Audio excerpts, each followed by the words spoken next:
Right, on to the categories then. A reminder of what they are. With the categories are winners, top 4, overachievers, first manager to leave / be sacked, top scorer, player of the season, the bottom 3, and some notable mad Scheisse, as they would say in Germany. It means shit.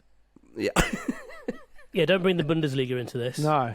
They could have their own. They could have their own prediction somewhere else. Harry Kane's already got his trophy, the Visit Malta Cup. We'll leave that there. And we'll leave that there. And who could have predicted Bayern would have won that? So, let us begin with our winners. Luke Moore, I'd like you to go first. Vish, you second, and then I shall mop up in third. Luke, who have you gone for winners this year of the Premier League? This will be an exciting one for everyone, won't it? Here we go. Look, you got the choice of one or two. What I do is I sit there, really these days, thinking about a way of convincing myself that it won't be Manchester City. I've failed to do that this year. I think it's very difficult to make an argument against them, other than if the charges hanging over their head finally get heard, which is a strong possibility now, as we've seen over recent developments over the last week or so. That could possibly derail them. But, I mean, you're basically relying on very Byzantine admin stopping them winning the league for the 5th time in a row. And I just don't think I can convince myself that is likely to happen. And it tells its own story when that really seems like the most likely way of them not doing it. I think Arsenal's continued improvement is interesting. I think there's always a chance that a team comes from, not from nowhere, but surprises us. But I think really, if we're all being honest with ourselves, Manchester City are simply the best team. They've shown that over the recent years, and I don't think I don't think anything particularly germane is going to stop that continuing to be the case. I don't know how you feel, Vish. Yeah, so just to riff on Arsenal's consistent improvement over the last few years, and under Arteta full stop, they were 5 points off it in 2020-23. They were 2 points off in 23-24. They've got players back from injury. Jurriën Timber is there from the start now. And it feels like they've got a bit more hook cohesion. We don't know if they're going to bring in Mourinho in the end, but they're... Come on, Vish, come on. That's it. Build it. So we're going to so accordingly, Man City are going to win it, but only by 1 point this year. Oh! Could be exciting up until the final day. Could Naughty. be. What about you, Marcus? Leicester City. You want to believe. You're Mulder. You're Fox Mulder. You've got a poster on your wall. It's not a flying saucer. It's Claudio Ranieri's face. It is. God bless him. That was almost do the line, Bart, wasn't it? Yeah, it was a bit. Everyone knew what you were going to say. Yay! You were basically saying that all of last season. Yeah. I think they're on the brink. I think they're on the verge. I hear what you say. Luke, I agree with everything you've said. Vish, I agree with everything you said. I can't do it, though. Yeah. I can't. I've gone for Arsenal. I can't do it. I just... Hope springs eternal. Is it because that was part of the deal to take Emil Smith Rowe to Fulham? You had to tip Arsenal up for the league? Correct. I said, if we get him, I will do everything I can to try and... look, I understand it was, Fulham were the kingmakers last season because they took points off Arsenal. Oh, we all understand that. How could we forget? For like 3 weeks. You were that for 3 weeks. He was like Nick Clegg's Lib Dems for a bit. Yeah, you were an important part of the coalition. Yeah, Gordon Brown on the phone saying, come on, come with us. So I've gone for Arsenal. Sod it. The lot of you. Fair enough. I think going for Arsenal, there's something quite healthy about that.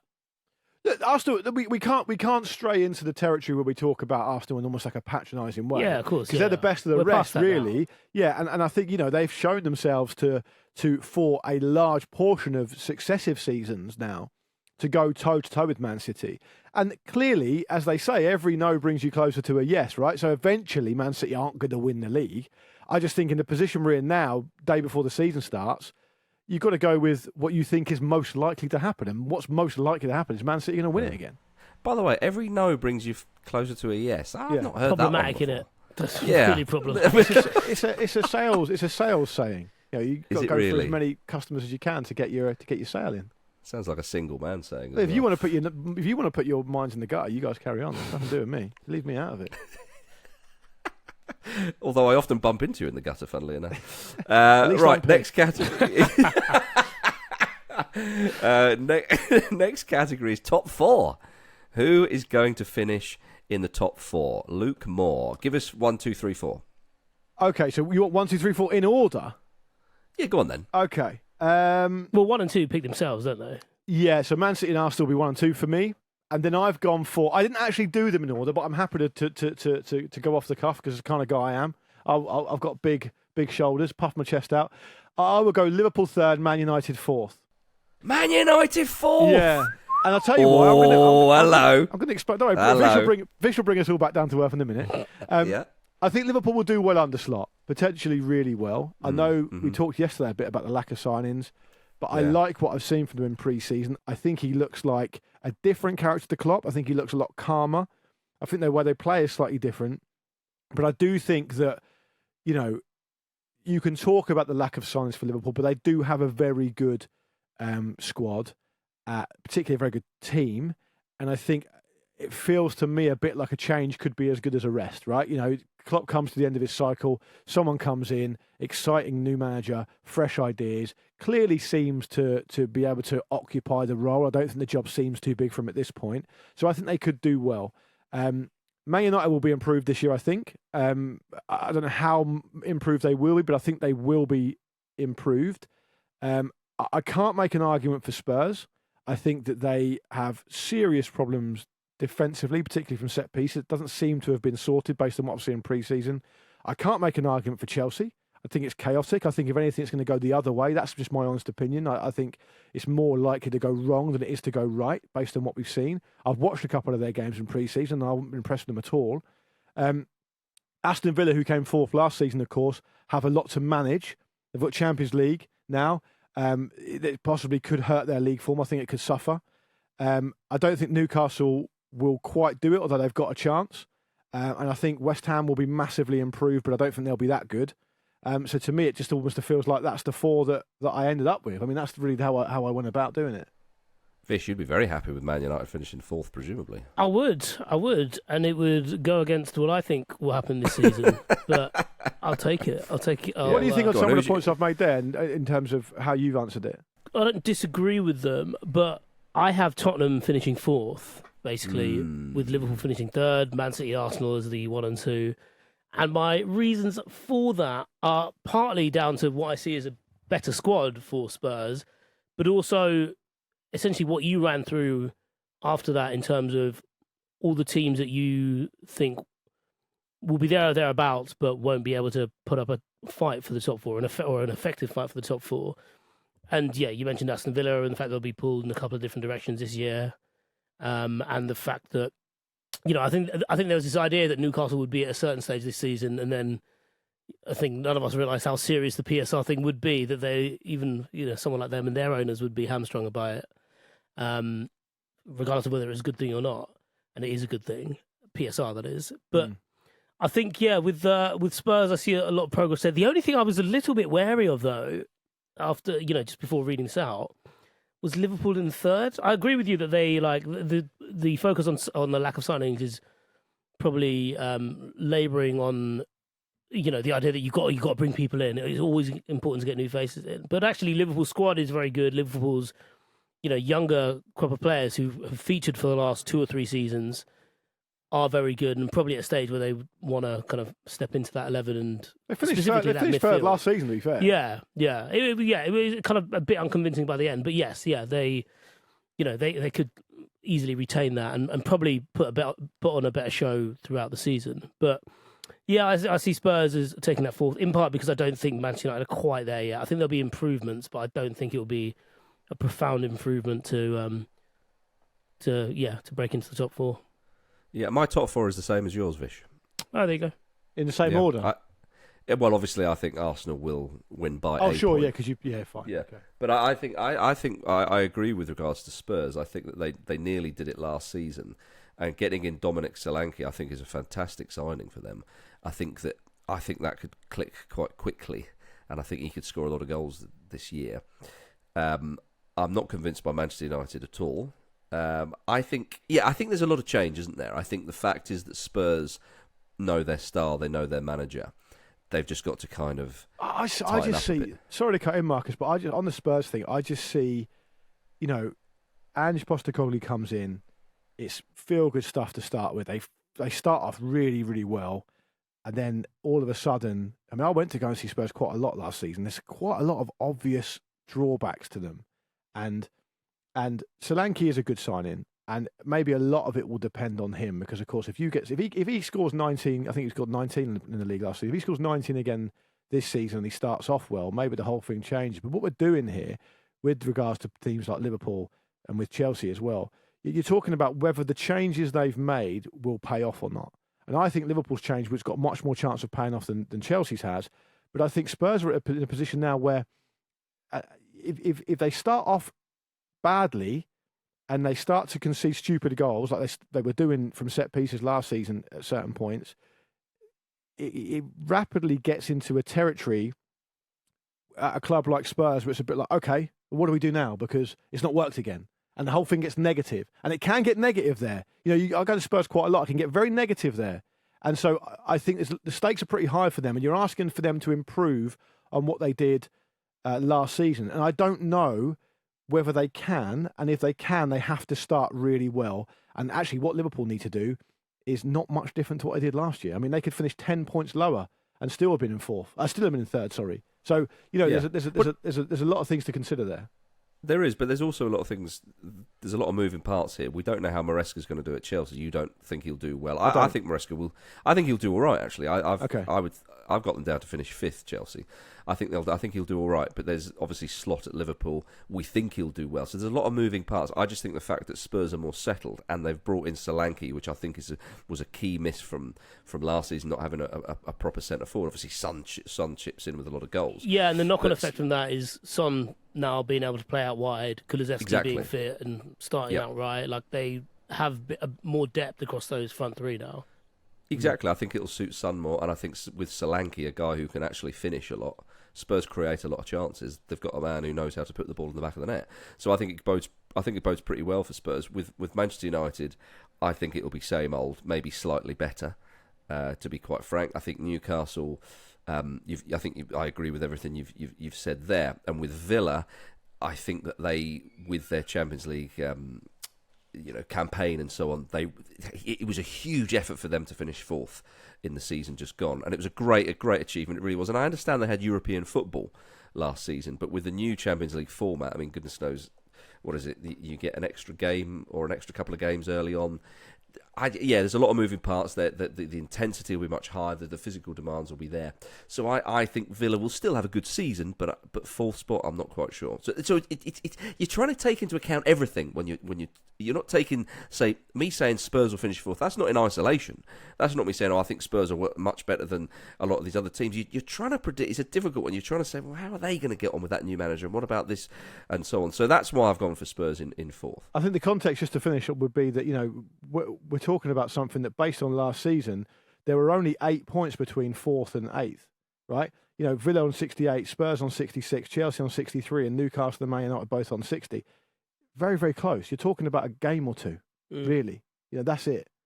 All right then, chaps. Let's have a quick break, and after which we'll reveal more of our predictions. See you in a moment, everybody. Hi, I'm Dion Dublin, and when I'm not banging my dube, I'm listening to the Football Ramble. Welcome back to the Football Ramble. Now, let's talk about the first manager to leave or be sacked in the Premier League this coming season. Luke, who have you got? Who's the unlucky man? I've gone for Enzo Maresca. Have you? Yeah. I think... you think Todd's learning how to do contracts better? I just think... I can get out of this one. I just think it's super chaotic there. Yeah. I haven't been impressed with him in pre-season. I know Maresca's, he's an inexperienced manager, and what experience he does have, he's done well, but he's very inexperienced at this level, at this size of club. And in many ways, actually, it's not even a dig at him, because I do think, I'm not sure if anyone could do a good job there. I don't know who that would be. Like if you tried to bring a list together of realistic big hitters in management, could they do a good job there? Possibly, but I can't really think of that many that would. So in many ways, I feel like he's a victim of circumstance, because of course he's going to take the job. But I think with all those players and all that pressure and the way the media is, it's going to be very, very difficult for him if they don't start really well. And the Premier League is just so competitive now. I looked at the Opta runner thing, predicted final league positions thing before the start of the season every year, and they have Chelsea in fourth based on all the data they've crunched. I just can't see that at all. I can't see how they achieve the consistency that the other teams are able to manage, despite the fact they finished the season quite strongly. They finished the season quite strongly under a different manager. It's just very, very unstable, whichever way you look at it. So I think, of course, there's always a chance that, a Premier League owner much further down the table just, takes a decision early, and we can't really predict that. I just look at the expectation versus what the reality is likely to be, and I think Chelsea are quite far apart on those two things at the moment, and I can't think of a team that's really different to that. Yeah, okay. Vish, what about you? First manager to leave or be sacked? Nuno Espirito Santo. Yeah, that's the other one I had considered. I mean, is the correct answer. Yeah. Do we get awarded points when we do it now? It's so much better, isn't it? Basically, if you've got what I've got, you do, yeah. Yeah, it's just, I think people were not sleeping on it because it didn't really, I suppose you were constantly worried about points deductions, whether it was for Forest or Everton or the state of the three clubs below them. But I think people attributed the uncertainty around the points deduction to, maybe the performances or how things were feeling around Forest. And it was interesting speaking to and hearing from a few Forest fans at the end of last season where they would have been surprised. Well, they will be surprised if Nuno is still there by Christmas, for example, because there was a lot in that run-in which wasn't very good. Didn't really speak to anything sustainable, but often he was asked about there's this uncertainty about this, there's uncertainty about that. I think their most high-profile result in the back end of the season was actually beating Fulham, wasn't it? I think it was 3-1 at the City Ground, like that, and there was a lot of good feeling around that because Fulham were flying at the time, but then it dissipated very quickly. And his record as it stands as Forest manager: 21 games in the Premier League, 11 defeats. Just 6 wins from there. I think a few of them at the back end were against Sheffield United and Luton and Burnley as well. Also the 3 relegated clubs. So it's not looking all that rosy. And to be honest, I feel like most people would have this answer, as the first manager to go. I think, when we put it out on Instagram yesterday and loads of people were replying with it, this was the consistent one throughout, I saw. Was it? Yeah. Well, I agree with you, Vish. Nuno is my answer to that question, or for that prediction. And I'm only going to repeat what you said, so I think we should just move on to top scorer, quite frankly. Something a bit more positive.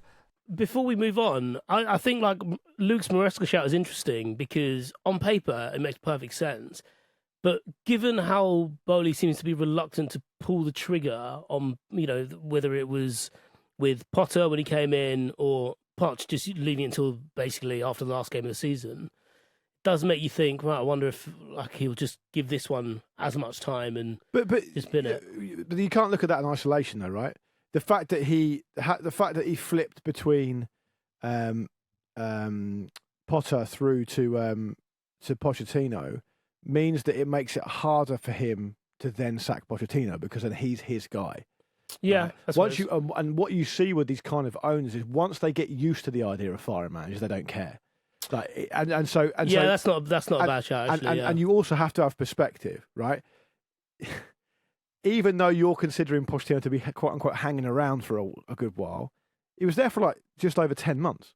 It's not a long time. Yeah, but it's about first manager to be sacked. Yeah, exactly. But I think that's the wrong way of looking at it. The right way of looking at it is picture a situation where it goes wrong, which it can. Yeah. What do they do? And there are lots of owners who don't really do much. They just let it go and it's fine. And they think, you know what, it'll probably work itself out. And there's a lot of owners who don't really, in my view, know what they're doing. And where's Marinakis in this? Marinakis is definitely in there, which is why he's probably the go-to guy. But hence we answered Nuno. But the expectation is higher on Chelsea, much higher, given the movement they've made in the transfer market. But I think Maresca's a better coach than Nuno. I think we know what Nuno's like. He can come in. But I suppose it's not Luke's pick of Maresca isn't a reflection of Maresca as a coach, is it? It's a reflection of the situation and Todd Bowley. Sure, but I still think within the situation, I think Maresca actually do not a bad job. I think he'll surprise people this He doesn't season. even know their names. It's true. I don't think anyone could maybe do a that'll good job help. there. Yeah, and also, by the way, look at the opening day of the season. They play Man City. Nottingham Forest Yeah, get that one out open in of a the few way. weeks is really straightforward. So we'll see. We'll see. So if they bugger it up, then that'll be even more reason to get rid of him. Anyway, let's move on to top goal scorer, Luke Moore. So it's hard to see past Erling Haaland, isn't it? I mean, Yep. I've gone for Erling Haaland. You need the reason for it is this: you need to score roughly about 25 goals to be top scorer in the Premier League. If you average it out over the last 5 or 6 seasons, there's some outliers in there. You know, Haaland had a mad season, the one before last, but generally you need about 25. You know, Harry Kane's gone. Mo Salah isn't scoring in the same volume as he was based on the last 2 seasons. Slot could change that, but you know he's the age he is, Salah. So maybe that's the direction of travel there. Is Cole Palmer going to repeat last year? Seems unlikely. Even if he does, he still didn't really get near it. So he was 5 goals off it, even with a big season. Solanke and Watkins had standout seasons, but again weren't really anywhere near it. And I think this is about levels really. And despite the criticism Haaland gets for drifting in and out of games and perhaps going a bit quiet for a while and having 7 touches a game, I mean, the reality is that he's scored an astonishing amount of goals in the last couple of seasons. Just in league goals alone, he's scored 63 in the last 2 seasons. I mean, there's not really anyone on the list that can get near that. So it really just comes down to whether he stays fit or not. If he stays fit, he's top scorer. It's as simple as that. It's about levels, mate. Levels. It is about levels, though, isn't it? Yeah. If you're someone like a Dominic Solanke, you've just got yourself a big £60-odd million move to a big club off the back of scoring 19 Premier League goals. Yeah. If Erling Haaland has a 19-goal season next season, people are going to say it's a failure. Exactly. Where's your levels, mate? Vish? Erling Haaland. I tried to get a bit cute with this to tally with my prediction that Spurs will finish in the top 4. And a lot of that was predicated on the prospective form of Son Heung-min, who rediscovered his goal scoring touch last season. Spurs create a lot of chances, blah blah blah, playing from out wide. Solanke, there's a lot to like there, but you can't really look past Haaland for everything that Luke said and the fact that he goes on. We start to get conditioned to the idea that he doesn't score for 2 games and that's a drought. Yeah, which is quite dangerous. And then when he does break the drought, it's a hat-trick, isn't it? Or it's 4 goals. Like, he's got that bloodlust in-game, which makes him, I suppose, a banker for this particular category, because he actually doesn't need to score in every game to get this, does he? Like, we know that for a fact. He can go missing in games, and we can have that conversation and rather big fool up, and then he batters one of our teams. And, yeah, so, I mean, I just cannot see past him. No, and neither can I. I've got Erling Haaland as well. All right, player of the season, Luke. Yeah, so this was a trickier one for me. I think chiefly because it's quite difficult to detect a pattern. I used to always think that it would never be a defensive player, but then Van Dijk's won it, and Ruben Diaz has won it recently, so it can be a defender now. And I think it really does depend on a team that dominates. Perhaps, and anyway, look, to stop waffling on, I went for Kevin De Bruyne. And the reason I went for Kevin De Bruyne is because I think he had his troubles last season, and there was a lot of talk about him moving on, and maybe he's not a spent force, but not quite at the level he was at. And I just think it'll be the most Kevin De Bruyne thing in the world to just be absolutely brilliant again this season. He's won it before, more than once. I think he might have won it twice. He's more than capable of doing it. And it just would be the most Kevin De Bruyne thing ever to have like a proper swan song at Man City and be standout brilliant. And he's got this reputation already, which I think counts for a lot. And I think the way it's voted on, the way that people do it, it kind of almost feels like a bit of confirmation bias. And if you look at, for example, the statistics around chances created, well, Bruno Fernandes has created loads more than Kevin De Bruyne. But people wouldn't equate that because Man United partly are so bad generally. And because he's just not seen like that. De Bruyne is seen just like a proper Rolls Royce. And I think if he comes back, there'll be a different reality because his season last year was so patchy. It will look like such a big improvement. And therefore, he's much more likely to win it. So I went for Kevin De Bruyne. Good answer. Vish. So I have tallied this with my top 4 thing, and I've gone with Song Heung-min for this category because I think there'll be definitely double-figure goals, definitely double-figure assists. I think he will be quite a noticeable driver for the good things they do. And bear in mind, if they finish top, if I can borrow some of Luke's reasoning here, if you think that they're going to go top 4, a lot of their games end up being on TV. People talk about Son anyway. He'll be interviewed a lot. He'll just be very visible as, one of the key reasons why Spurs are top 4. And I think he'll probably finish second in the Golden Boot. And so because of that, I think, I think it's going to be Song Heung-min as player of the season. Only one Spurs player's ever won it. It literally doesn't mean anything. No, I'm just saying. Just interesting, isn't it? Gareth Bale. Gareth Bale won it in 2012, 13. I'm not saying that's the reason it can't happen. Oh, right, just give you a little bit, trivia, We're making a podcast, mate. It's conversational, I've never seen Vish get so defensive before. But the way I think it's just the fact that you said it. Yeah, fair enough. Yeah, I'm quite I think that's. Yeah. I have sympathy and empathy for you. It's been 5 Man City's players in a row, Marcus. Yeah, well, it's not going to be this season. Oh, I've got to stand by my Arsenal. Jamie Vardy. Oh, that would be lovely, wouldn't it? Mark Albrighton, have you picked Albrighton? As top scorer, but when Luke talked about forwards, I quickly changed it to Erling Haaland. I've gone for Martin Odegaard. Yeah. Martin Odegaard. Because I think if Arsenal are going to win the league, which I've put it down there, you're right with sort of defensive and 4 players, but Odegaard's been so good. Yeah, and I think if they win the league, it's going to be an Arsenal player, isn't it? It will have to be. You'd have to have that, and it would either be one of the defenders, whether it be Gabriel or somebody, one of the centre halves who have been so good, or I would have thought, maybe Rice. He was close last year, but then Odegaard, I think, is just such a lovely player, and is so important to them. And I think that he is going to have to step it up if they're going to win the league. I think he will, and I think they will win the league. So lots of wills there. So I've gone for Norwegian Martin to win player of the season. Now, gentlemen, let's go all the way down to the bottom of the league. Who is going to get relegated? Who are your bottom 3? Now, listener Mark Ogden, or the Og Monster as we like to call him, thinks that the first team to be relegated will be relegated in record time. Now, Mark hasn't specified which team that will be, but I'm guessing, Luke, you'll be willing to jump in here. He thinks that Leicester, Southampton and Brentford are going to be relegated, but one of those sides, Southampton, are going to be relegated in record time. What do you think, Luke? Yeah, I think for Brentford, kind of, they had their worst season by some distance last year since they've been in the Premier League, and they still weren't really near to it for anything longer than a few weeks, and they ended up being safe by 13 points. So that would be a big turnaround for that to happen. But, you never know. I've gone for, although with listen to Mark's selections, I agree with 2 of them. I think it gives me absolutely fantastic amounts of pleasure to suggest that Southampton will be relegated. I think they will. I think that, and the reason for that is I think it's going to be very difficult for Russell Martin to get them playing how he likes to play in the Premier League. And in many ways, to me, it feels a bit like a Burnley situation on the Company. What does he do when he goes up? Because you can't play like a proper possession for possession's sake based game in the Premier League if you're Southampton.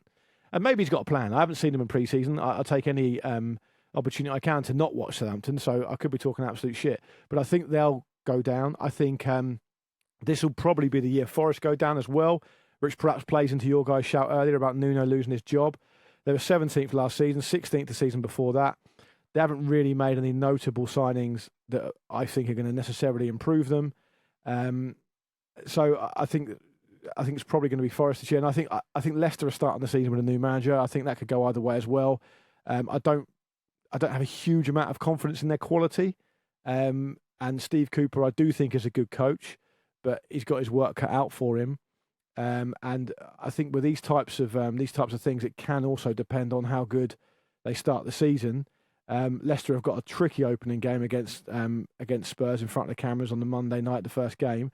Then they go to the beautiful boys of Craven Cottage, which will be tough. And then it starts to get a bit tricky for them. Villa, Palace away. Palace have been fucking great. under Glasner. So it could start off badly for them, and that's even really before you start talking about the properly tough games they'll have to play. So for me, it's Southampton, it's Nottingham Forest, and it's Leicester. Southampton, Forest, and Leicester. Vish, who have you gone for? I have gone for exactly the same. Huh. Oh, we haven't got any beef with the East Midlands, but we have got beef with Southampton. But I had Everton in there briefly.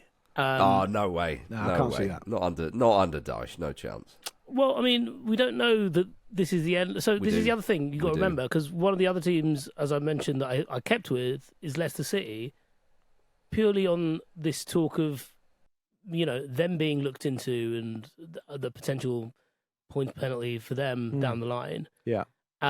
Which obviously you couldn't necessarily rule out for Everton, but then I kind of talked myself round to Forest, actually, because, once I did the maths for Nuno, I was like, right, okay, well, this could be a bit of an issue. And the other thing you've got to remember about Leicester as well is while, they've only been down or only been out of the Premier League for one season, they come in with quite a few injuries up top. Like they don't really have a front man at the moment. I think there is a sense that, losing Dewsbury Hall, who was so integral to a lot of the great things they did last season. Really good point, yeah. Means they kind of have to start from scratch with a new dynamo, whoever that is, whether that's someone within the squad or someone from the outside.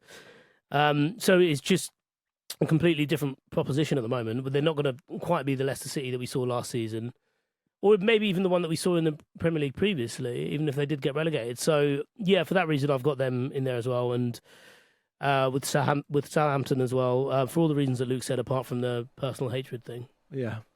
And I want everyone to understand that it is genuinely personal. Yeah. All agreed with Southampton. I think everyone will have them, to be quite frank. I went for Forest as well. And the other one, and I didn't want to say this, but I've gone for Ipswich. I just think it's... For the Burnley thing, yeah? For the thing of, can you play the same way in the Premier League? It's so much... Like McKenna said last week, or a few days ago, actually, that, his one message to the squad is, don't forget who you are, don't lose your identity. Yeah. And that kind of speaks to similar, doesn't it? And I really, really hope they stay up. I'd be bloody loving it if I was wrong, Vish, but I just look at that and I think it's so tough in the Premier League. I think it's difficult to make arguments for other teams going down. You shout of Leicester, I get that. Often, if one from the promoted three stay up, that's an achievement, if you see what I mean. Not that they're all in it together. And also, you can't pick them to go down if you've picked them to win the league as well. Doesn't quite work, does it? It doesn't work at all. Are you so, I think what a reference that is. So dilly ding, dilly dong. I've gone for Ipswich. I think on the Leicester thing, just go about that very briefly. It looks as if they're. Your Keane Dewsbury Hall thing is a really interesting point and one I didn't fully consider. It looks as if their loan move for Facundo Buonanotte is what they're looking to bring in for attacking midfield flair and quality and creativity. I think he's a good young player. He's looked great in flashes, but he doesn't really play much. Yeah. And he's 19. And we've seen before, haven't we, when you're up against it and it's every week is a grind because you're struggling in the Premier League. It's really hard for those types of players to flourish. So it's just difficult to see where their points are going to come from. I actually think Ipswich will be fine, Marcus. I do. I think. I hope you're right. I think they'll be probably lower mid. For me, they'll probably be lower mid-table. I think. I just think there's other teams out there worse than them. I just think you're all underestimating Harry Winks back in the Premier League. I would never do that. That would be a cardinal sin as a broadcaster of my vintage. I would never do that. You quite literally have. Yeah. Let us move on to overachievers. This get it positive season. again. Let's get positive again. Yeah, exactly. I think so. I don't think we want all the positive and then the negative. I mean, we say dark horse, but we prefer the term overachievers, and that's really the legacy of you could argue Andy Cole's Squawker exclusive predictions for the World Cup when asked dark horse. People were gutted they didn't get that. Yeah, it's all whenever I do predictions or hear predictions, I always think of Andy Cole doing the World Cup predictions for Squawker. Dark horse, I haven't got one, to be honest. Sorry, Andy, you are getting paid. You don't get paid per prediction. We don't get a discount because you've not bothered with that one. I mean, they shouldn't have doorstepped him. No, that's clearly what they've done. Golden ball. I don't know. There could be a surprise here. Someone could come out of nowhere and play well. So that's a tough one. Okay. That's the worst one. That's the worst answer because he gives himself the platform to say any name. Yeah. Just say someone. Say any name now. Young player of the tournament. That's another tough one. Oh, it is, Andy, isn't it? Are you going to have a go at this one? There are so many young players at the World Cup that it could be someone that no one knows that well yet. Too many players. It's hard to do this job because there's too many players. Yeah. I possibly couldn't tell you. It's a prediction. Anyway. So, with that in mind, overachievers, Luke Moore. West Ham. I think they'll do well this season. I like the signings they've made. It seems coherent to me. They make sense. I love the manager. I think he'll be good with a full pre-season behind him. The Boffins at Opta have them likely to finish 10th. I suspect they'll do maybe not considerably better than that, but they will do better than that. I think they'll be up there or thereabouts. I think European competition really for me for West Ham, I think, this season. So I've gone for West Ham. Ooh, like it. Vish? I've done the same. I've gone for West Ham. They were 9th last season, which I suppose you'd say was their level, especially considering the teams above them. But I reckon they will finish 7th or above, in part because of the way that other teams above them are going to be pulled and where their priorities lie. So, yeah, and as Luke said, recruited really well. Good manager, general vibe about the place that everyone is looking to move forward and not necessarily in a hurry, which was a problem before. Yeah. Because they fucked it up many times before.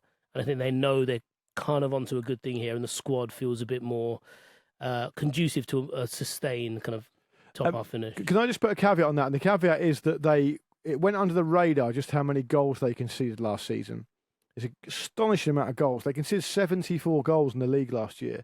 So that they need to have a big improvement at that part of the pitch, obviously. But I suspect they probably will do. And if they do, they've not had any problems scoring, relatively speaking, to where they finished. And they've brought players in, as Vish and I have said, that seem to make sense. So I think they'll be.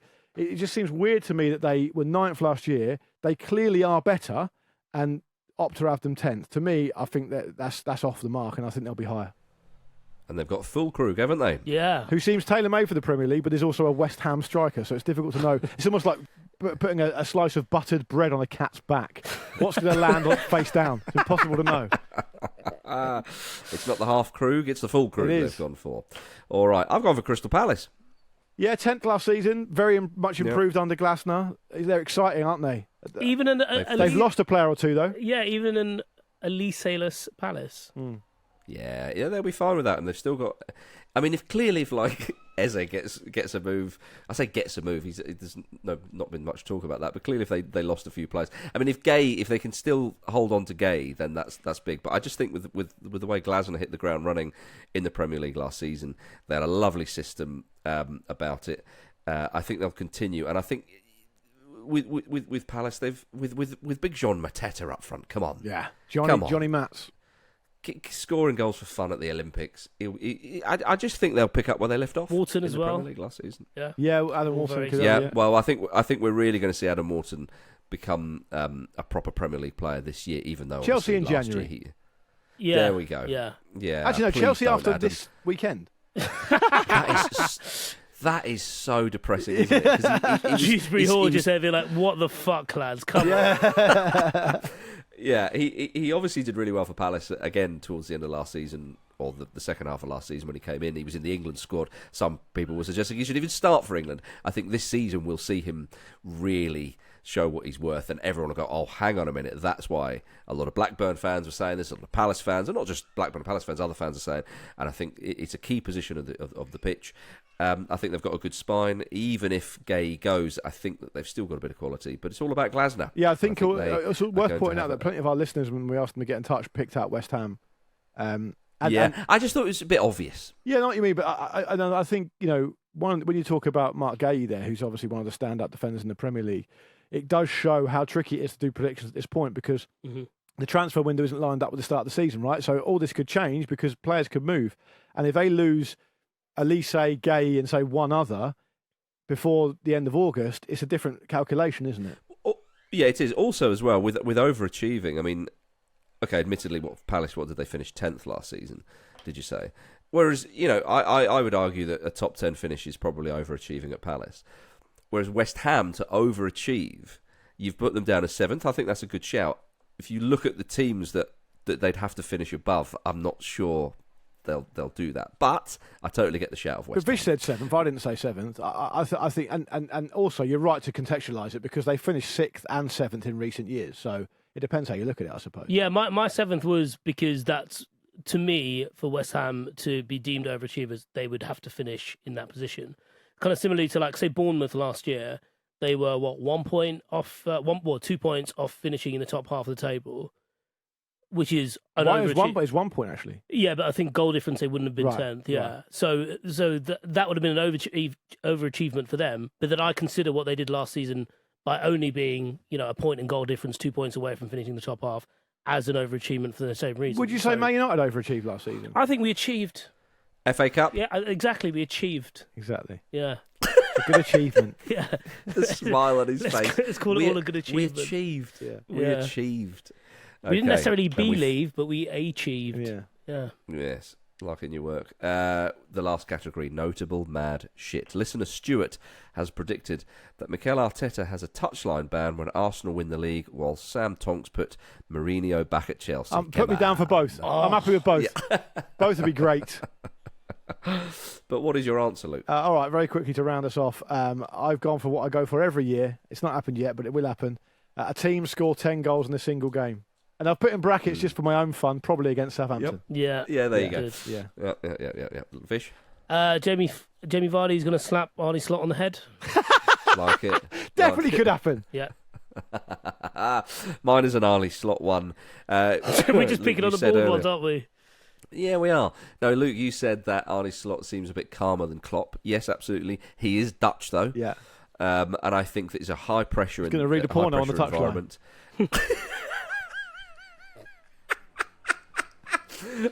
Is he going to light one up? Could do. He wouldn't read it though. It would be on his iPad, wouldn't it? Yeah, it would be. Yeah, would be probably. He might be analog. He might like he might be a traditionalist when it comes to the grumble. Anyway, I think Arnie Slot is a high pressure job, and I think he'll be going well. But people think the one thing will be, he's not as emotional as Klopp. Klopp was a bit more emotional. We need a bit of that. And Arnie Slot is going to headbutt someone. Nice. Yeah. Do the old full part. What do these people want? The full parts. And it's going to be great. Who would be the victim? So that's my notable mad. Oh, he'll do it on Gary O'Neill. Should I say most notable victim? What do you think most likely victim? Ooh, Ten Hag. Gary Neville. Ten Hag. Yeah, it doesn't have to be another manager, but Ten Hag, the Dutchman going at it. They'll slip off each other, won't they? Thank you for watching a clip from the Football Ramble podcast. Don't forget to like this video and subscribe to the channel so you don't miss an upload. A single upload. Don't miss out on the uploads. The uploads are important.